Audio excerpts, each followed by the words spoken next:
വന്ന കാര്യങ്ങളൊക്കെ കഴിഞ്ഞു.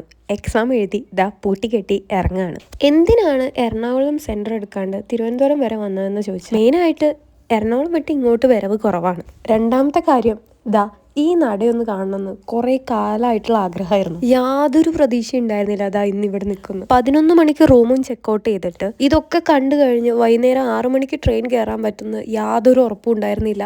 ഇതൊന്നും നടക്കും ഉണ്ടായിരുന്നില്ല. അപ്പോഴാണ് ദൈവനിശ്ചയം എന്നുള്ള ഈ മനുഷ്യനെ ഞങ്ങൾ കാണുന്നത്. മൂപ്പര് പറഞ്ഞ പോലെ ഞങ്ങളുടെ ഭാഗ്യം കൊണ്ട് അന്ന് ആൾക്ക് വലിയ ഓട്ടം ഇല്ലാണ്ട് ബസ് സ്റ്റാൻഡിന്റെ മുമ്പിൽ തന്നെ ഉണ്ടായിരുന്നു. ഞങ്ങൾ ആദ്യം കണ്ട ഓട്ടം എന്നോളം ആളുടെ അടുത്ത് നിന്നിട്ട് അടുത്തുള്ള മ്യൂസിയത്തിലേക്ക് പോകാനാണ് ചോദിച്ചത്. പിന്നെ ഒരു നാടിനെ ഏറ്റവും നന്നായിട്ട് അറിയുന്നത് അവിടുത്തെ ഓട്ടോക്കാർക്കായതുകൊണ്ട് നമ്മൾ വന്നതിന്റെ മറ്റൊരു പ്രധാന ഉദ്ദേശമായ ബോളിയും പായസം എവിടെ കിട്ടുന്നു മൂപ്പരോട് തന്നെ ചോദിച്ചു. പിന്നത്തെ 2 മണിക്കൂർ ഞങ്ങൾക്ക് ട്രിവാൻഡ്രം സിറ്റി ടൂറായിരുന്നു. ഞങ്ങൾ അവിടുത്തെ പ്രധാന എല്ലാ സ്പോട്ടിലും കൊണ്ടുപോയി ഞങ്ങൾ ഷോപ്പ് ചെയ്ത് കഴിയുന്നവരെ ആ കടയുടെ മുമ്പിൽ കാത്തിരിക്കുകയായിരുന്നു. തിങ്കളാഴ്ച അവിടുത്തെ സൂവും മ്യൂസിയം ഒന്നും ഓപ്പൺ അല്ല.